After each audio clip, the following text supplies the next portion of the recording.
Hi, I'm Peggy Farren, and welcome to the Understand Photography show, where we talk about travel, nature, and fine art photography. This is episode number 72. You can watch us live on Facebook at 4 p.m. Eastern Time. It's our Facebook page, Understand Photography Facebook page, or watch us on YouTube, or listen to us as a podcast. So just do a search for the Understand Photography show and you will find us. And while you're there, we'd really appreciate it if you'd like us, subscribe, comment, review, do it all. Just a couple little commercials. Our 4 weeks to Proficiency in Photography class starts February 8th, and that is a 4-week class. It's online, but it's also live. I'm there with you during the class time so that you can ask questions during class. If you can't quite figure out what to do, I'm going to help you through it. The class is pretty easy, though. Our motto at Understand Photography is we simplify the technical. So you're going to learn to shoot in manual on the first class. You're going to learn the composition rules in the second class. A lot about lighting on class number 3. And the 4th class, I call it the techie stuff. You're going to learn about metering modes and white balance and all the things to kind of put it together to give you a good foundation in photography. That starts February 8th. Information is on our website, understandphotography.com. We have just a couple openings left for our ladies photo retreat here in Naples, Florida, May 4th through the 6th. Our other trips are all sold out. So don't hesitate. We are planning our 2019 trips, and we got some really cool ones coming up, but I can't tell you until we get them all together. Okay, that's it for my commercials. My guest today is photographer Serge Ramelli. He's amazing. Welcome, Serge. Thank you, Peggy. Thank you for having me. Now, you are French. Yes, absolument. I am French. Very. That was such a sexy accent, too. Thank you very much. So now, I was going to say travel photographer, and then I was going to say fine art photographer, and then how would you classify yourself as a photographer? Well, I'm a cityscape photographer. Cityscape, because I did a book on Paris, New York. I just released one on Venice, and I'm doing one on LA right now. Okay. With 10 House Publishing. It's a German publisher, but it's a pretty large publisher. Like, the books is everywhere. So I did that, and I work with Yellow Corner. It's one of the biggest art gallery network in the world. They have 85 galleries around the world. A lot in Europe and Asia, and I do cities for them. So I don't think I did. Yeah, I did in Mexico for them. I did L.A., Paris, New York, Venice, Tuscany a little bit. I do mostly cityscape for them. Now, I enjoy both cityscape and landscape. I do a little bit of portrait, but not too much, because that's what the gallery's been wanting.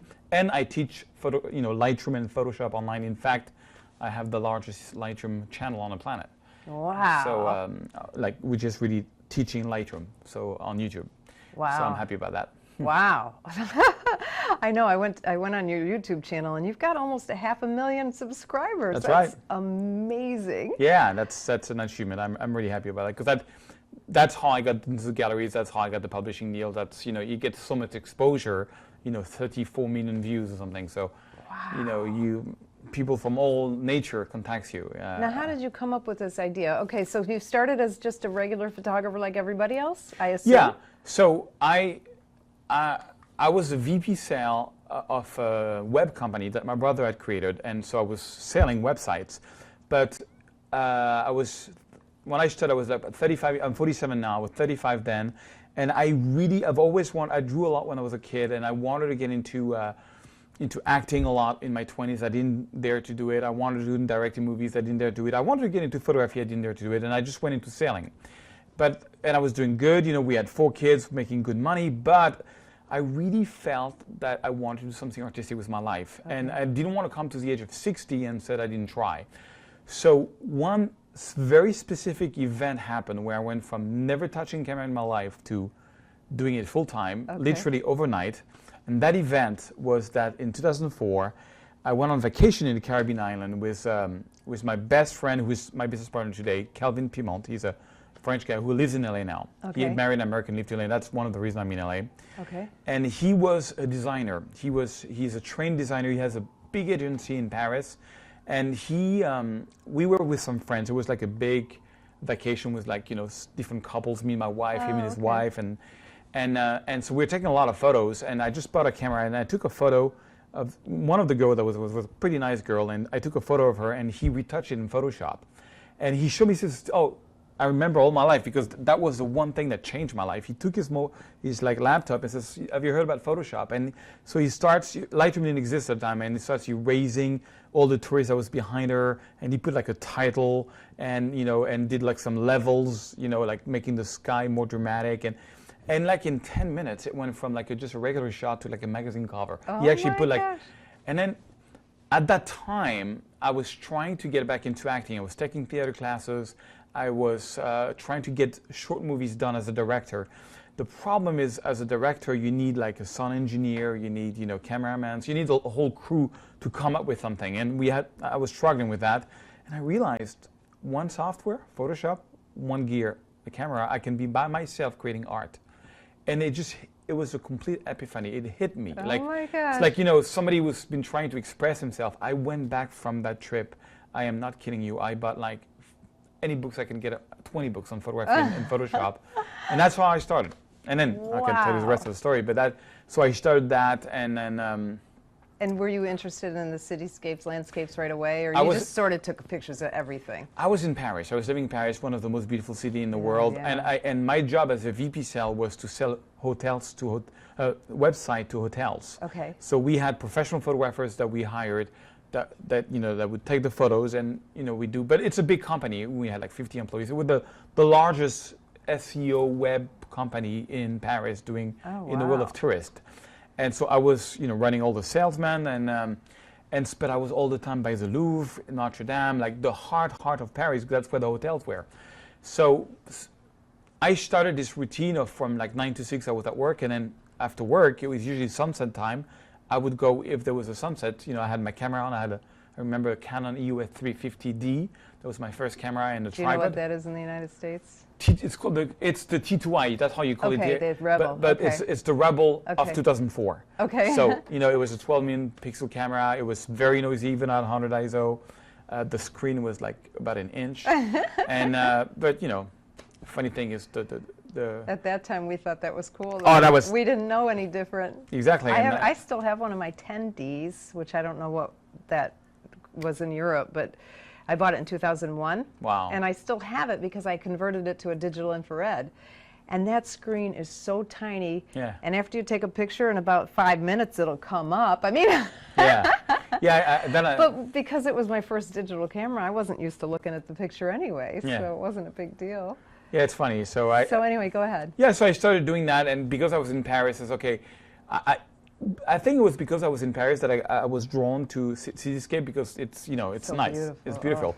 So I just started, and then I was watching lots of tutorials. I was really bad. I never I didn't know what ISO, shutter speed, whatever, nothing. So I spent quite some time training and practicing, and actually from 2004 to 2008, all I did was Paris photos, and I started to have a decent portfolio in over 4 years, because I was always in the best location with my camera. So, you have maybe like one good sunset per month, but I usually never missed it. I was there. Yeah, that's so cool. because I was only shooting sunsets, or golden hour, blue hour, things like this.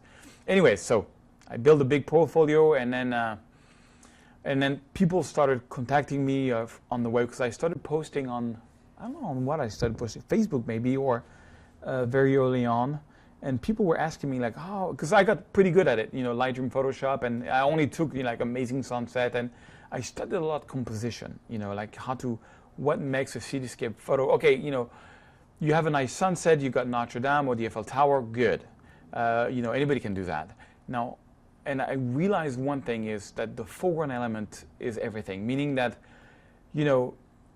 you got the middle ground, which is the Eiffel Tower, and then you got an amazing sunset. That's your background. Now, what is going to be your first item? What is the first thing you're going to do? Okay. So I used to spend 95% of my time finding that one bench, one lady, a red umbrella, a tree, something.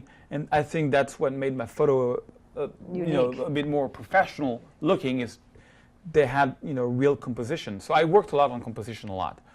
I And studied I love to hear you say that, because a lot of people are like, well, I don't need composition. I have a natural eye. And no, there's like you do. You need as much education as you can. For me, there's like 5 rules of composition that I always say to my students. Since number 1, which I use a lot, is rule of third, very classic. Don't center your subject left or right. The other one I do a lot is leading lines. In Paris, I use that a lot. The third one is framing the frame. I always try to frame stuff, a lot.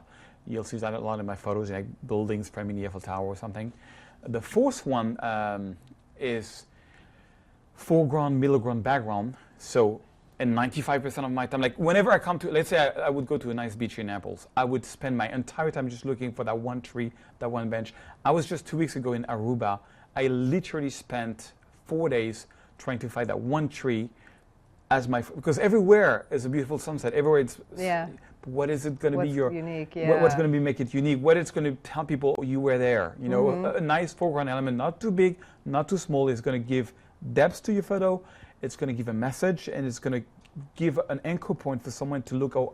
Okay, he's there looking at that. Good word. So that's the fourth one is my favorite, and the last one is, for me, composition is the arrangement of elements to communicate a message. Okay.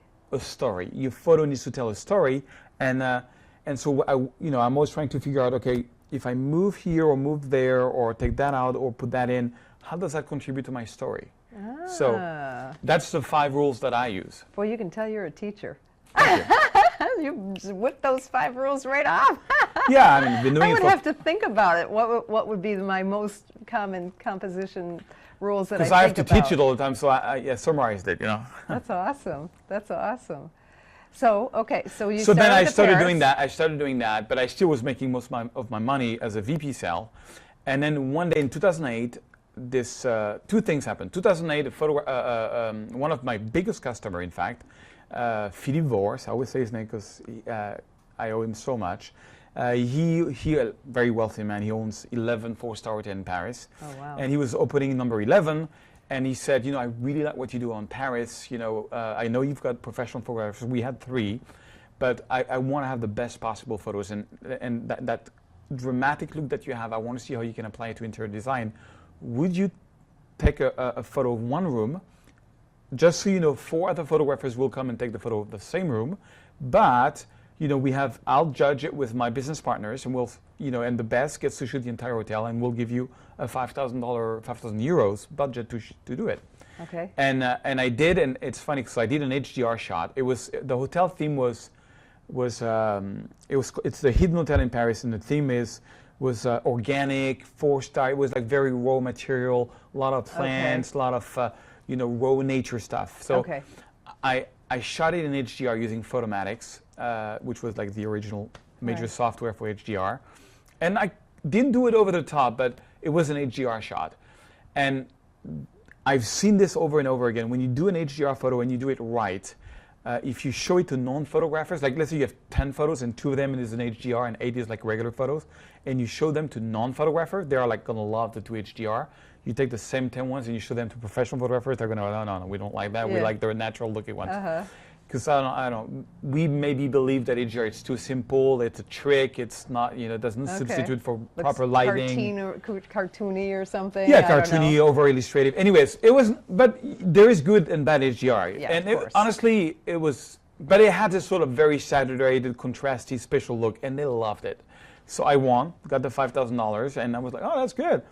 But this guy was such a celebrity, like a celebrity chef. He was so known in the world of business. I started getting calls from everywhere, and to a point where I actually resigned from the VP sales and became an interior designer photographer. I was like, at all these hotels, just asked me, we want you, we're ready to pay whatever you want. They had so much money, they didn't care. They wanted me to take their hotels with that technique. So I owe a lot of things to Photomatics and HDR, So I got into EDR, so I shot like 200 hotels in Paris. 200? 200, yeah. Over 2008, 2009, 2010, 2011. And then hotels wanted my photos in their rooms, so I started sending fine art prints, like of your cityscapes and landscapes in the hotels, plus doing the shoot of the hotel. So that was like a good business. So I resigned in May 2010 to do that. Two things. One, I created a movie production company because I always wanted to work in that. Okay. And I was doing interior design and selling fine art to hotels. That was the two things, but I was not doing SEO, I mean, web consulting. At the same time... I bet your brother was not happy when you No, left. not really, no. But he thought I had some talent in photography, He's happy for you. But then it's been 6 years, and customers used to come to him all the time, like, have you seen your brother's photos? And I want to have some of his photos. Can I hire him? And like, he's my VP cell. We've got photographers, Yeah. Anyways, so, but, he said, it's your dream, go for it. So, but it was kind of tricky because I was making good money as a VP sales. Yeah, I bet. We had 4 kids, big house, mortgage, everything. So switching everything to just movie making, which was not making, because movie making at first, you don't make any money until you've got your first movie out and it's actually selling. And, interior design was good, but it was not as good as what I was doing as a VP sale. And so I was looking for extra things. And at the time, I've always been passionate. I love computers very much. I'm a geek. I was raised and born with computers. And I've always wanted to, that's why I love Photoshop and Lightroom and the ability to change pixel. But I'm passionate about special effects, movie special effects, 3D and stuff like that. And so I said, I want to study that and see how I can, do it with photography. And so I found this website called tuto.com, tuto.com. It's basically like Udemy here in the US. Okay. And they sell tutorials. And I remember I just, because people had been writing me like, how do you do this, how do you do that? So I did a few tutorials. And the website said, give us your tutorial, we'll see if they're any good, and if so, we'll sell them. Okay. So I started giving tutorials, and it just went like a ball of fire. I sold 45,000 tutorials with them in the first year, and became the #1 author out of 220 photographers. Wow. So I guess I had a talent. And that was within a year? That was within a year. Wow. Because it started making good money right away. My tutorials, I was the #1 seller, so they... And were you making more than, keep making tutorials, or did you just have... No. I just, and then I started doing tutorials doing I was giving like a free video every week, and a full tutorial every month for the first 2 years. And that was all through this site? That one website, tuto.com. And somehow became actually #2, because there was one guy who was been there for a year or two, which had more sales than me. But on Lightroom, I was #1. Okay. And so I was, but I was all in French. It was only a French website. It's actually pretty, they were kind of pioneer. They were like, like lynda.com or all Creative Live, all this type of website, same idea.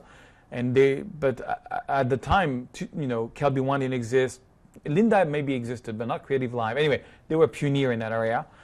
And and they have this they had this competition where who is the best author, who sold the most, and so I was happy to see that. Well, you kind of go where the money comes, and money was coming from that. So wow. I started doing that, and then I did that 2011, 12. Actually, really saved me because I underestimated. I was making decent money as an interior design photographer, but I needed a lot of money every month. My mortgage was. Well, that's what happens. Yeah. I know that's part of the problem that I got into with the 2 mortgages, and you're making good money, you live up to your, and then all of a sudden you're not making the same kind of money. It's so that was the problem, because even the interior design didn't cover everything, but the blow up of the tutorials did. So tutorials plus the interior design. So that's what I did 2011, 2012, and then so I was doing this production company with some people in France, and that didn't turn out at all like I expected. It was not a good story. Oh, that's because it was a funny story, because I was trying, I came from a world of my clients were all millionaires, so I had a lot of connections with wealthy people. They were trying to produce movies. They wanted me to introduce them to wealthy people and help get finance. Okay. But I wanted to act. I didn't really care about that. I'm not really a producer in my soul. That's not what I do. I'm probably a bad producer. And they wanted me to be their producer, which I kind of messed up on. However, we had a deal where they were going to help me act, and somehow that didn't happen. And so, anyways, I remember one night I came home. I was so sad because I felt this was going to go nowhere. I was not helping them. They were not helping me. It was not a good association. And I said, okay, how can I act? I want to do something. And I thought about YouTube. I speak English. I said, I first wanted to do a comedy show on YouTube. I'm not kidding you. And then I said, I'm not good in comedy. It's not going to work. So I said, what I'm doing in French, I could do it in English. Okay. And that's how I started my YouTube channel. Wow. And that took off crazy. In 6 months, it just went crazy. But we were talking a little before. You studied how to make it take off, right? I mean, Yeah. you didn't Well, just start throwing stuff on YouTube. You were like, okay, how can I do this strategically? And Yeah, I mean, I studied what they call the YouTube playbook, which you should totally read. It's a free book. It's really a book about how to get a YouTube channel going. I mean, the key point on YouTube is to be regular. And then there's some tricks about thumbnails and titles, stuff like that. But so I started doing that, and that just really exploded everything, because then I started having demand from all over the world for translating my course from French to English, and so which I did, and that started to do well. The galleries started contacting me. It just went on. It just never stops. That is the best story I ever heard. I feel so inspired. Well, yeah. Well, you're doing the YouTube game, which is good. I give you a few tricks about it, because I think I appreciate it too. No, the good thing is, I tell people, if you do YouTube, you have to be regular, and you have to do minimum like 25 videos before you go anywhere. So you're already into 70 videos, so I told you what to do. I'm gonna do them. But I even have pressure from Heather. Anyways. So now what does your life consist of now? You're more teaching? So yes and no. Like, for example, I'm doing a book on LA, and my publisher just sent me an email saying they need all the photos within 10 days. So I'm going to be just shooting LA full. I'm still missing 20 spots, so I'm going to be shooting like crazy. So let me take, even though this wasn't how do you put together a book? Like, how do you decide what pictures are going to go into this book?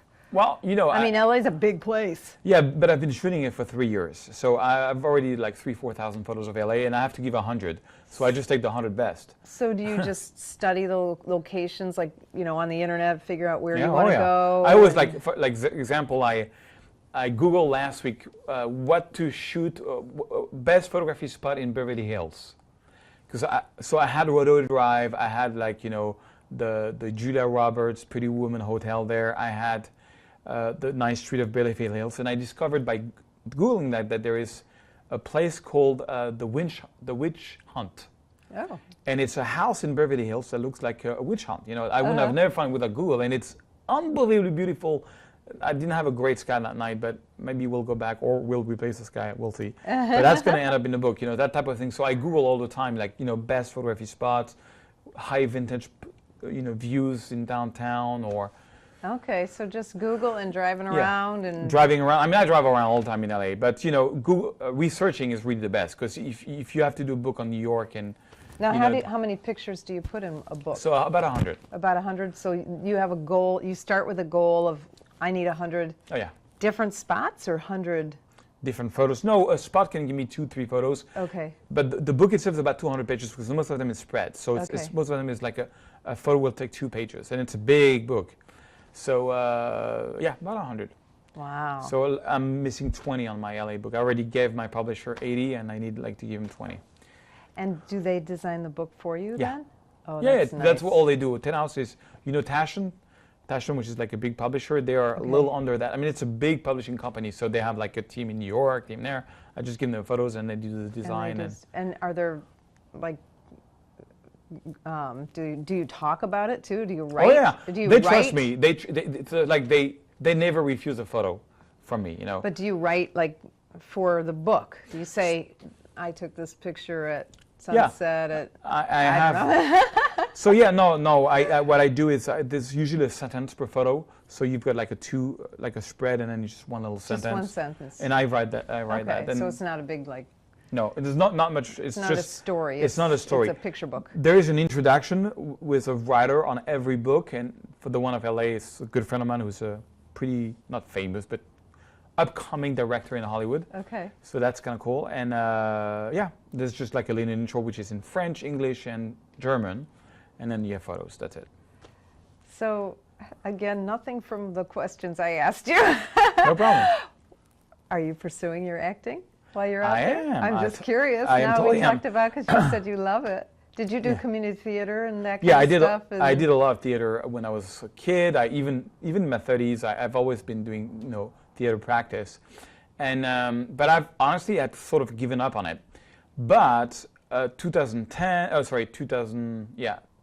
12, 13, 14, my YouTube channel blew up.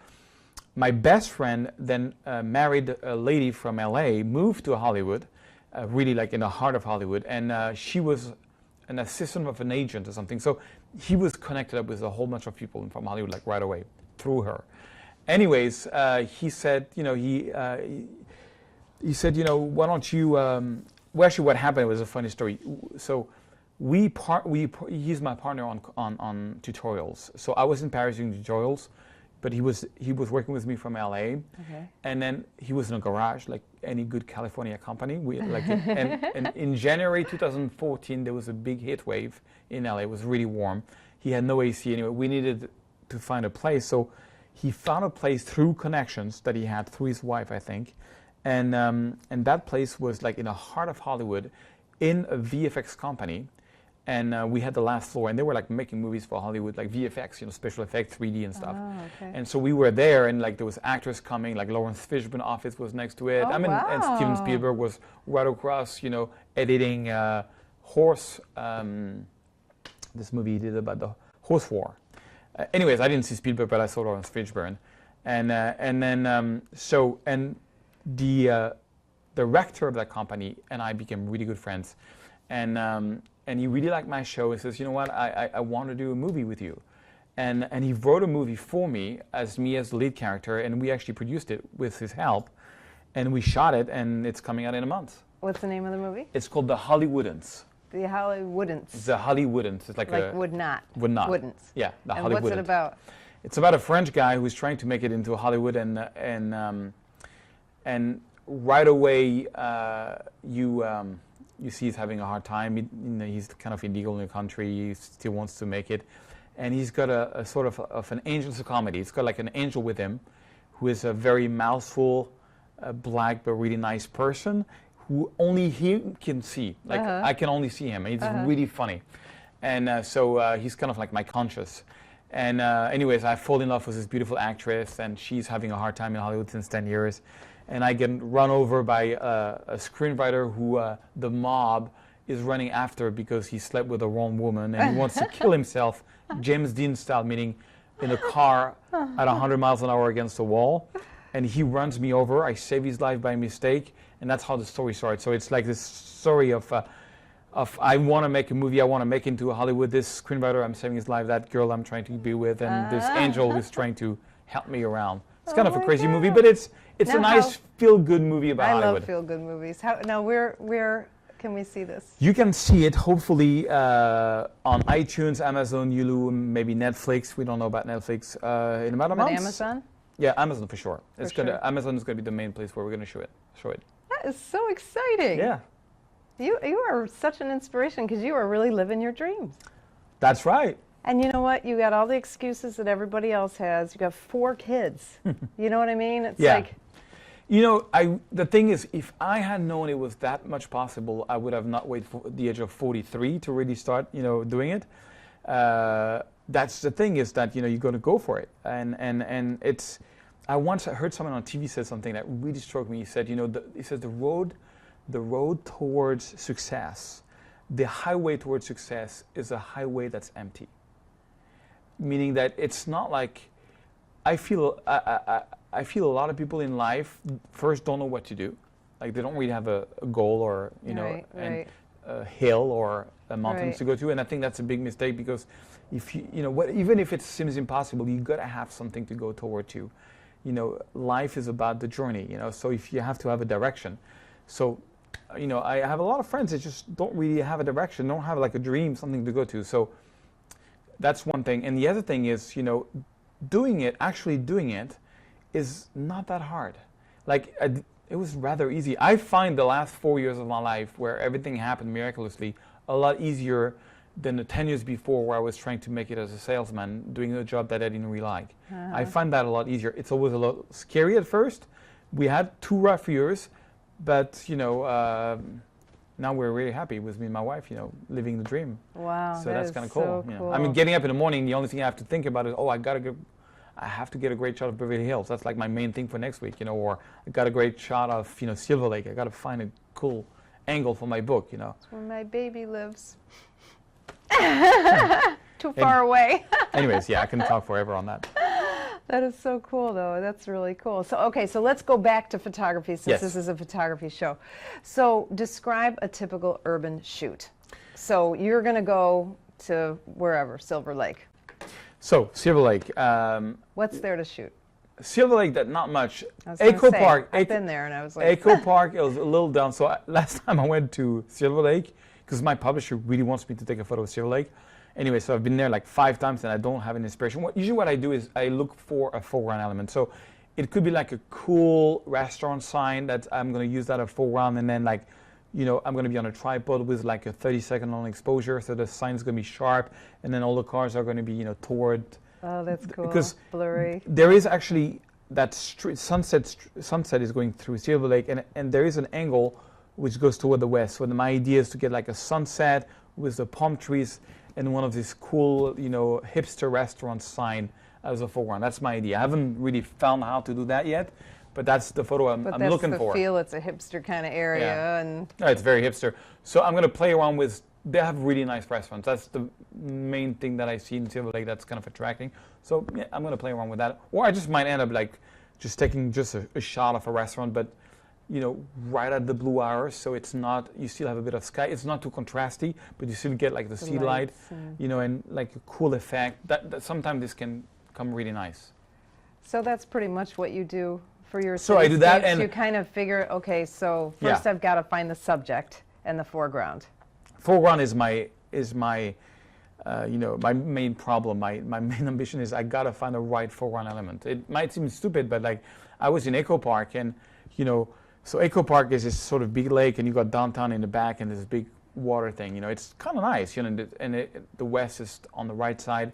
So, but what do you put? What do you put? You know, do you put the water at first? Do you put, you know, a bench at first? And so I spent like 2 hours trying to find the right thing, and at the end I found like this pass. There's like a little sort of a leading line pass, Okay. and then you have the lake, and then you've got downtown and it's palm trees, and it just hit me. It was like, that's the photo, you know, So you did that by observing walking and just around running it. and Yeah, looking, and do you put your camera up to your eye and kind of do that, or iPhone. I do it with the iPhone because Okay. I shoot at 22 millimeter. The iPhone is 28, I think. So it's roughly, you know, so I usually use my iPhone just to frame, and you know, but I've been doing it for 14 years, so.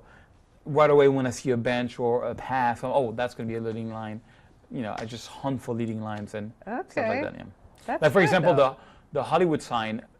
So what I did for the Hollywood sign, I did 2 photos. One is Beechwood, which is this long street where the sign is at the end. I spent 2.5 hours finding the right car. I wanted an old Mercedes, like an old car, to be my foreground element. Then you have the street and then the Hollywood sign. Okay. So that's my photo. And the other one is I height up and went behind the Hollywood sign and have the view of so Hollywood is, you know, can see it backwards. You know. backwards. So foreground element is the Hollywood, and then you see there's what they call the lake reservoir. It's a beautiful lake. Actually, has like a star thing, and you see all of LA, and you know, with the sunset and stuff. It's actually a cool photo. So foreground is, you know, I'm a foreground hunter. Foreground hunter, I love that. You know, it's like your photos. You know, if you have like a human being in a photo, or a bird, or you know, like that photo, you have the birds, and anyway, you know what I mean. So you're a photographer, but when you've been doing landscape and cityscape for 14 years, that's the main. Because you go to any beautiful place in this planet, like Notre Dame in Paris, and you're lucky to get a great sunset, which you do every once in a while, Right. or a great sky. Everybody can get that photo. Yeah. Everybody is going to get How Notre can Dame you with. make it? Yeah. How can you make it special? It's going to be that leading line, that frame in a frame. You know, that kind of rule of composition that's going to make it spectacular. That is so cool. That's so cool. Now, what kind of gear are you? So I just bought the Sony 7R III, but I used to have the Sony 7R II. So I was a Canon guy for 10 years, and I switched to Sony 3 years ago. Okay. In the small Sony's Sony taking mirror. off like crazy, Oh, huh? yeah. I mean, and because of the weight, is that why? Yeah, weight, many reasons. Weight, dynamic range, which I came from the Canon 5D Mark II, was a big jump for me. No noise, like you can shoot, you know. In the dark? No, but like, No. you know, the thing is, even at 100 ISO with Canon, I underexpose a lot of my photos to get details in the sky, and even at 100 ISO with the Canon 5D Mark III, I haven't tested with the Mark IV, you open up the shadows on Lightroom, you get noise. You get zero noise with a Nikon and Sony. Okay. So I do a lot of underexposed photo of sunset, so it was not the right camera. I love camera. I love the menus in Canon. I love the ergonomic of it. I just don't like their noise issue. That's a big thing if you're doing the type of work you're doing. Yeah, when I was in a studio, I do a bit of studio work too. I didn't have the issue, but for landscape, I had the issue. So, and then, but the mirrorless has like, focus peaking, which you don't have on DSLR, where you can really see what's sharp and what's not sharp. 5-axis stabilization. I can shoot a photo with the Sony 7R III to 1 second by hand without a tripod and still get a sharp shot. 1 second. Are you kidding me? No, I'm not kidding you. I did some tests last week. 1 second? Not every time. Like one out of 5 is going to be sharp, but the 5-axis stabilization stabilizes any lenses, and it's unbelievable. With my Canon 5D Mark II, so I hate to shoot with a tripod, and I only take it when it's really getting too dark. So what I used to do with Canon is I put my camera on self-timer, 2 seconds, press, and then 1, 2 seconds, and then take a shot. The slowest shutter speed I could do on Canon was 1/30th of a second. Okay, anything slower than that, I would get a blurry shot. When I switched to Sony, I could easily go to 1/3 of a second, one third, almost to a half a second. But now it's almost a second. Oh my I've heard Panasonic. I've heard a guy who took a 4-second shot by hand without a tripod of the Milky Way, and it worked. On the GH4, the Panasonic camera. Because this mirrorless camera, what they do is they have a gimbal on the sensor, and it's the same gimbal that you have like on the Osmo, on drones, and all that stuff. So it's a whole new way of stabilizing. So you're getting 5 more f-stop of light before you have to pull the tripod. That's crazy. I had no idea. Yeah. So that's like, give you an example for the New York book. I had to shoot New York from a chopper, around. Wow. Yeah. How cool So I is rented that? a chopper over New York at like half of my book is that, and I was shooting at 8,000 ISO, 8,000. 8,000 ISO, Wow. and I was shooting by hand and I was I think at 1/30 of a second, but with Canon at 8,000 ISO, 1/32 second, I would have just noisy photos. It would be not usable. No, I know. I'm a Canon shooter. There's no way I would go to 8,000 for anything. So I shot it with a Sony 7S at the time. That camera goes to 500,000 ISO. Oh my 500,000. It's crazy. I'm an ISO guy, so I like. I use less and less my tripod. It's unbelievable with this Sony stuff. Yes. And Sony also has apps. You can actually download apps. Like they have an app, which unfortunately they took it out for the Sony 7R III, but Sony 7R II had it. There's an app called Smooth Reflection, which you don't have to use ND filters anymore. You can actually, it has like a built-in ND filter in the camera, and you can do like from 5-second to 6-minute exposure without a filter. And so what it does, it takes different RAW files and blends them, but it really looks like a long exposure shot. But because you're not using a filter, there's absolutely no color cast, 0. So you can do amazing long exposure with sunsets and still get all the colors, and you don't get all the color cast from using a filter, which I couldn't do before. And I tested all the ND filters; they always gave me a color cast. Yeah. So that's a big thing, because I like to do long exposures. So that's one more reason why I switched to Sony. Yeah, that sounds like a good enough reason, just one reason. Yeah. Holy cow. So there was a lot of reason why. And so now when you're doing your cityscapes, you're using wide lenses usually? Yeah, so I'm shooting with a 12-24, 24-40. So I've got 2 lenses. 12 to 24. And then 24 to 240. To 24 to 240? They have an amazing lens, Sony, which is 24 to 240, and it's unbelievably sharp. It's a good lens. With it's that like- range. with that range. Usually the more range, the I less know. quality. Like my Venice book, like you should see how sharp it is, and half of the photos were shot like at 100, 110. I like to punch in sometime on the CD, just to get something, and I do it with that lens, and that's good enough for print. I've been selling to galleries, to books, with this 24 to 40. So That sounds like a perfect travel lens. yeah, it is, but sometimes you want to be a bit wider. That's why I have the 12-24. Yeah, 24, and that's a full frame camera, Yeah. right? So 24 is not super wide, but it's wide. No, but sometimes it's not enough. Yeah, for not if cityscapes, you're, sometimes. like in Paris. Yeah.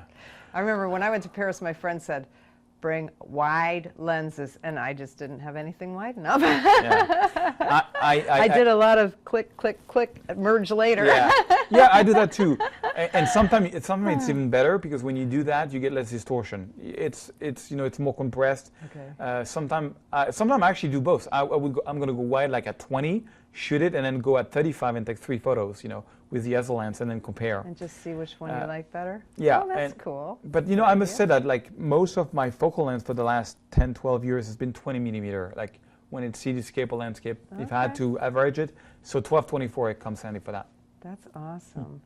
Now, what are your, you're a big Lightroom guy. Yeah. What are your most frequently used tools or whatever you call them So in Lightroom? I developed my own preset. Do you have a preset that you use for like absolutely everything? Like Yeah. I do. And it's simple, but for event photography, I should say. I don't have it for everything, but for event photography, contrast at 25, shadows contrast at 50, shadows at 25, underexposed by like just a smidgen, and then vibrance up. So I put that on every single picture I take. That's cool.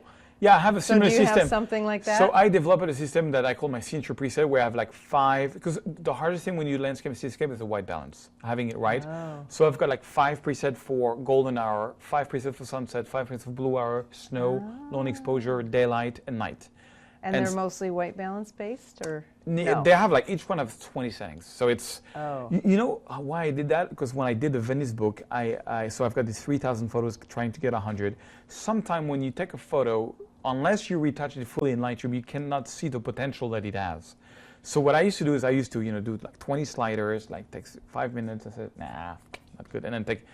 And then I realized I'm stupid. I'm always doing the same 20 sliders, opening up the shadows, being on the highlights, doing the blacks, the whites, the white balance, a bit of clarity, vibrance, saturation, noise, lens correction. I like to go in the HSL, so hue, saturation, luminance, add a bit of, I have like my formulas. Uh-huh. And it was taking forever. And then I realized, why don't I use presets? So I started doing 1, 2, 3, and then I had this idea of having, because you need at least 5. And now, literally every shoot that I do is like, if it's golden hour, I take one of my 5, I just get this one, and I spend no time in Lightroom. No, do you do it the import? You put the preset in the import? No. You wait until you look at them and decide which preset they need. Yeah, I don't know if you know about this, but Lightroom came up with a major upgrade about 3 months ago, and they have this new option which I love. And they didn't document it so much, so you might know about, because one of the biggest issues, let's say you go do an event tonight, you're going to take 300 photos, you come back, you import them into Lightroom, you have to pick the one you want to retouch. That's what I do. So, usually you go through, you give it like a 1 star or a P or whatever, your system or color or whatever. I give a 1 star. So I go through my photos and give it a 1 star. Uh-huh. And so, but the problem with Lightroom is that it was really slow. So you do like a 1 star in your library module, and you go next, then you have to wait for the raw files to then, and then you're not giving. So sorting out the photo to see which one has a 1 star used to take a lot of time. They came up with a new import option called Sidecar. Sidecar? Sidecar, that's the name. Okay. And so what it does, it creates a small JPEG. Once you've imported the 300 photos, you can literally go right arrow in your library modules, and it goes, and it's even on the slow computer. Right arrow? Like you can just go. After they're imported? Yeah, after they're imported. You hit right arrow? Yeah, you just go right arrow in your library module to sort out your photos. But now it's going to show you a small JPEG of the photo. But How do you get the sidecar? So it's started? in the import, upright, you have the option. You'll have a little panel, and you go and you take sidecar instead of just regular import. Okay, so it's an option up at the top right. But like people don't know about this. And, I didn't know about it. And you will see once you're. Joe Fitzpatrick, who you didn't meet, he's not here today. He's leading an Everglades trip, but he is like a Lightroom guru, and he didn't tell me about that because he knows that's one of my big complaints. About it takes so long to load the pictures in. And like this weekend, I have so many jobs. I will be. I'm really fast at editing because I'm like, I hit the caps lock so that it forwards automatically, and it's X or 1, like you, X or 1, and I'm get through something. But sometimes I have a very fast computer, but sometimes it's not fast enough. Well, that only works if you're doing it in a library module. You don't go to the develop module, but in library module you'll see. But if you did not import it with the sidecar option, only works in the. Yeah, sidecar, the you display. You have to import it into that. You have to choose that before you import it. Okay, I'll be doing that tonight. Yeah, it was made for that. Like you're shooting an event. The purpose of that, you're shooting an event, you've taken 300 photos, you're only going to give them 100, so you need to pick 100 out of 300. So you need to go through 300 photos, and you want to do it fast. That's the proof that the option. All So right. here Thank you go. you. See, Little boy, tip. I've learned so much from you today. Thank you. All right, so where can we find you? You have several websites. Yeah, At but the least main two. one is Photo Surge. Surge. That's where I sell my tutorials if you want to learn from me. And I've got business course on photography, a lot of stuff there. And What's the name of your YouTube channel? Photo Surge too. Actually, I just had to change it recently for branding reasons. It's called now Serge Ramelli Photography. You just type Serge Ramelli And or Photo Surge, and you find. I found both. I found the Photo Surge where all your workshops and training is, and the tutorials, and then I found SergeRamelliPhotography.com. Yeah. Was that it? Yeah, that's And my that's own. where That's on my own personal portfolio. Which was really inspiring. Thank you. I thought you're just beautiful, beautiful work. So Thank you very much. okay, so hopefully you'll get some more subscribers to your YouTube channel. I hope, please.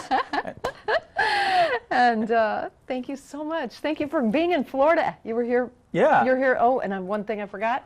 Oh, but I don't think it's going to matter. I just realized you're here for the Camera Club talk tomorrow. Yeah. Yes, tomorrow. Saturday, January 27th, I think. at 9 a.m. That's right. And if people want to find you there, it's dippysig.org. I know that sounds weird. It's DPI-S